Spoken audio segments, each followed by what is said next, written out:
Siapakah yang mengutus Roh Kudus? Pembahasan ini murni hasil kajian dari konteks perkataan Yesus di dalam Alkitab yang tertulis di Injil Yohanes pasal 14, 15, dan 16, dan tidak mengadopsi ajaran-ajaran gereja yang mengkaji Parakletos dari sudut pandang linguistiknya. Sebagian besar umat Kristen akan menolak kajian saya ini, karena saya akan mengatakan bahwa yang mengutus Roh Kudus adalah Yesus dan yang diutus juga adalah Yesus tetapi dalam wujud yang berbeda.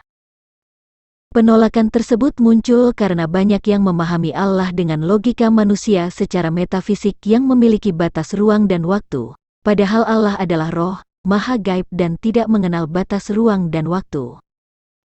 Bagi mereka yang memiliki ilmu supranatural, ilmu spiritual tinggi, atau ilmu goib, mungkin akan lebih bisa menerima, karena mereka pernah berhubungan atau belajar hal-hal yang bernuansa gaib atau yang bersifat supranatural.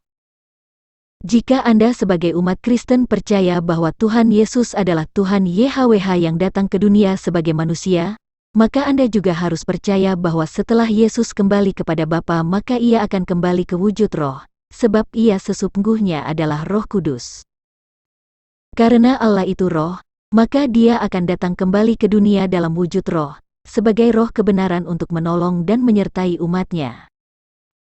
Dari kajian saya tentang Roh Kudus ternyata pribadi ini sebenarnya adalah tubuh rohaniah Kristus yang diutus oleh Yesus sendiri ketika Ia kembali kepada Bapa. Nah, untuk menguji kebenaran pendapat saya ini maka berikut ini akan saya tunjukkan dalil dan ayat-ayatnya. Pertama, Roh Kudus adalah asal-usul tubuh Kristus yang datang ke dunia sebagai manusia melalui Maria, sebab Maria mengandung dari Roh Kudus. Alkitab berkata, Matius 1 ayat 18, kelahiran Yesus Kristus adalah seperti berikut, pada waktu Maria, ibunya, bertunangan dengan Yusuf, ternyata ia mengandung dari Roh Kudus, sebelum mereka hidup sebagai suami istri. Matius 1 ayat 20, tetapi ketika ia mempertimbangkan maksud itu, malaikat Tuhan nampak kepadanya dalam mimpi dan berkata, Yusuf, anak Daud, janganlah engkau takut mengambil Maria sebagai istrimu, sebab anak yang di dalam kandungannya adalah dari Roh Kudus. Lukas 1 ayat 35, jawab malaikat itu kepadanya, Roh Kudus akan turun atasmu dan kuasa Allah yang Maha Tinggi akan menaungi engkau, sebab itu anak yang akan kau lahirkan itu akan disebut kudus, anak Allah. Tubuh Yesus bukan dari Maria, sebab Yesus mengatakan bahwa dagingnya sebagai roti hidup yang telah turun dari sorga, dan ia adalah hidup kekal itu, dan Yesus disebut manusia yang berasal dari sorga, bukan dari dunia. Sehingga dapat dipastikan bahwa tubuh Yesus bukan dari manusia, tetapi berasal dari Roh Kudus. Karena Yesus berasal dari Roh Kudus sehingga Yesus dan Roh Kudus tidak dapat dipisahkan, sebab Roh Kudus inilah yang menjelma menjadi tubuh Kristus.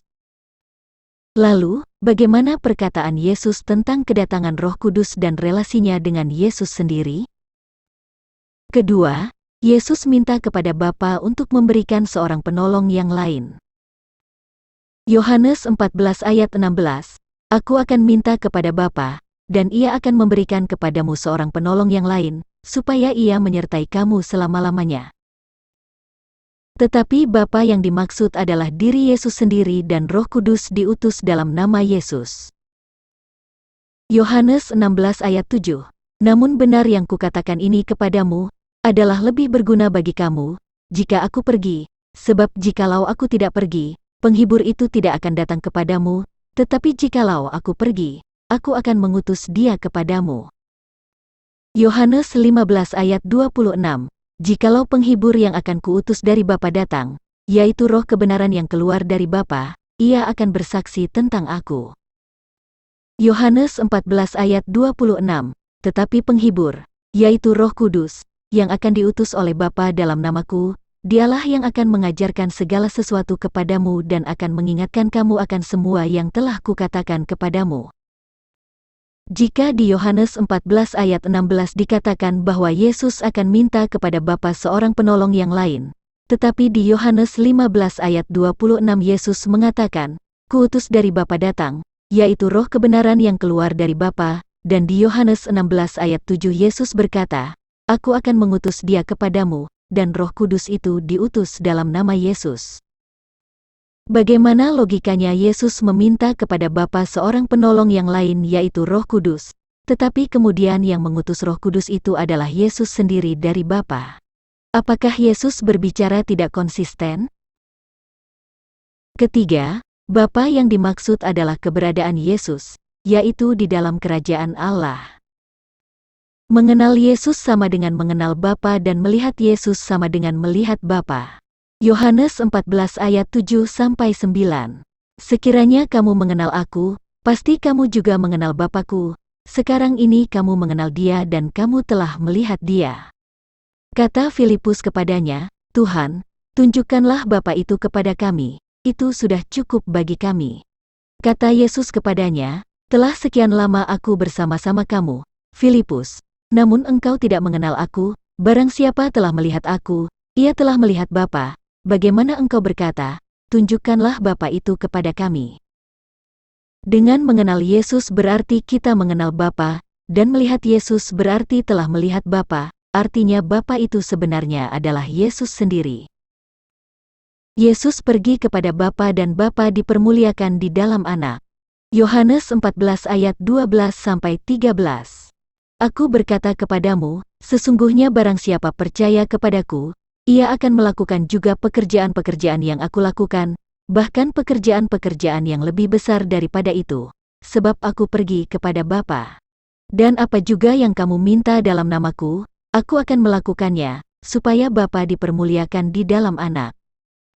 Ayat ini mengatakan bahwa Yesus pergi kepada Bapa dan apapun yang diminta dalam nama Yesus, maka Yesus akan melakukannya, supaya Bapa dipermuliakan di dalam Anak.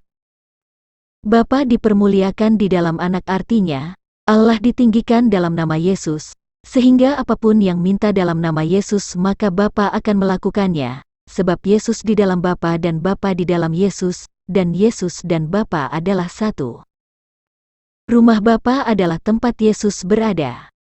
Yohanes 14 ayat 2-3. Di rumah Bapa-Ku banyak tempat tinggal, jika tidak demikian, tentu aku mengatakannya kepadamu, sebab aku pergi ke situ untuk menyediakan tempat bagimu. Dan apabila aku telah pergi ke situ dan telah menyediakan tempat bagimu, aku akan datang kembali dan membawa kamu ke tempatku, supaya di tempat di mana aku berada, kamu pun berada. Kalau rumah Bapa adalah tempat keberadaan Yesus dan ia akan pergi ke situ, bukankah Bapa itu adalah Yesus? Nah, di awal dikatakan, Yesus meminta kepada Bapa seorang penolong yang lain tetapi yang mengutusnya dari Bapa adalah Yesus sendiri, karena Yesus akan pergi kepada Bapa sebab di sana tempat keberadaannya. Siapa sebenarnya seorang penolong yang lain itu? Seorang penolong yang lain adalah Roh Kudus yang diutus dalam nama Yesus. Yohanes 14 ayat 26, tetapi penghibur, yaitu Roh Kudus, yang akan diutus oleh Bapa dalam namaku, Dialah yang akan mengajarkan segala sesuatu kepadamu dan akan mengingatkan kamu akan semua yang telah kukatakan kepadamu. Jika Roh Kudus diutus dalam nama Yesus berarti namanya adalah Yesus. Jika namanya adalah Yesus tentu Dia adalah Yesus sendiri dalam wujud yang berbeda. Kalau sebelumnya Yesus datang sebagai manusia dan Ia akan kembali kepada Bapa tempat keberadaannya sebelumnya, maka Ia kemudian datang kepada umatnya dalam wujud Roh yaitu Roh Kudus sebab memang Dia adalah Roh Kudus dari sejak semula dan yang turun kepada Maria. Yesus berkata, "Jikalau Aku tidak pergi, penghibur itu tidak akan datang." Sebab penghibur itu sebenarnya adalah Yesus sendiri dalam rupa yang lain. Yesus berkata, Yohanes 16 ayat 7, "Namun benar yang kukatakan ini kepadamu, adalah lebih berguna bagi kamu, jika aku pergi, sebab jikalau aku tidak pergi, penghibur itu tidak akan datang kepadamu, tetapi jikalau aku pergi, aku akan mengutus Dia kepadamu." Hal ini juga dibenarkan oleh pernyataan Yesus di ayat yang lain yang berkata, "Aku pergi, tetapi aku datang kembali kepadamu." Yesus berkata, "Aku tidak akan meninggalkan kamu sebagai yatim piatu, aku datang kembali kepadamu." Kamu telah mendengar bahwa aku telah berkata kepadamu, aku pergi, tetapi aku datang kembali kepadamu. Sekiranya kamu mengasihi aku, kamu tentu akan bersuka cita karena aku pergi kepada Bapa-Ku, sebab Bapa lebih besar daripada aku. Setelah Yesus kembali kepada Bapa, maka ia menjadi Bapa, yaitu sebagai sumber kehendak, dan Roh Kudus menjadi utusan, dan apa yang diberitakan oleh Roh Kudus berasal dari Yesus. Yohanes 16 ayat 13-15. Tetapi apabila ia datang, yaitu Roh kebenaran, ia akan memimpin kamu ke dalam seluruh kebenaran, sebab ia tidak akan berkata-kata dari dirinya sendiri, tetapi segala sesuatu yang didengarnya itulah yang akan dikatakannya, dan ia akan memberitakan kepadamu hal-hal yang akan datang. Ia akan memuliakan aku, sebab ia akan memberitakan kepadamu apa yang diterimanya daripadaku. Segala sesuatu yang Bapa punya, adalah aku punya, sebab itu aku berkata, ia akan memberitakan kepadamu apa yang diterimanya daripadaku. Hal yang sama juga terjadi ketika Yesus datang sebagai manusia, dan apa yang ia katakan disebut bukan dari dirinya sendiri, tetapi berasal dari Bapa. Yesus berkata, "Aku tidak dapat berbuat apa-apa dari diriku sendiri, aku menghakimi sesuai dengan apa yang aku dengar, dan penghakimanku adil, sebab aku tidak menuruti kehendakku sendiri, melainkan kehendak Dia yang mengutus aku." Yohanes 5 ayat 30. Sebab aku telah turun dari sorga bukan untuk melakukan kehendakku, tetapi untuk melakukan kehendak Dia yang telah mengutus aku. Yohanes 6 ayat 38. Jawab Yesus kepada mereka, "Ajaranku tidak berasal dari diriku sendiri, tetapi dari Dia yang telah mengutus aku." Yohanes 7 ayat 16. Banyak yang harus kukatakan dan kuhakimi tentang kamu, akan tetapi Dia yang mengutus aku adalah benar, dan apa yang kudengar daripadanya, itu yang kukatakan kepada dunia. Yohanes 8 ayat 16. Ketika Yesus keluar dari Bapa dan datang sebagai manusia, maka apa yang diberitakannya bukan dari dirinya sendiri tetapi berasal dari Bapa. Dan ketika Yesus kembali kepada Bapa dan ia mengutus Roh Kudus, maka segala yang diberitakan oleh Roh Kudus berasal dari Yesus, sebab dalam hal ini ia sebagai Bapa. Hal ini sesuai dengan Injil Yohanes 1 ayat yang berkata, "Firman itu bersama-sama dengan Allah dan Firman itu adalah Allah." Mengapa ketika Yesus di dunia Dia disebut utusan Allah dan ketika ia berada di sorga ia disebut Bapa? Karena kerajaan Allah bukan di dunia tetapi di sorga, sehingga ketika Allah keluar dari kerajaannya dan berada di kerajaan dunia maka ia disebut sebagai utusan Allah. Namun setelah Yesus menggenapi darah perjanjian dengan menyerahkan nyawanya sebagai tebusan nyawa manusia, maka ia menjadi terang dunia dan kehendak Bapa terjadi di bumi sehingga ia kembali berkuasa di bumi. Seperti dalam pengakuan Yesus. Yesus mendekati mereka dan berkata, "Kepadaku telah diberikan segala kuasa di sorga dan di bumi." Matius 28 ayat 18.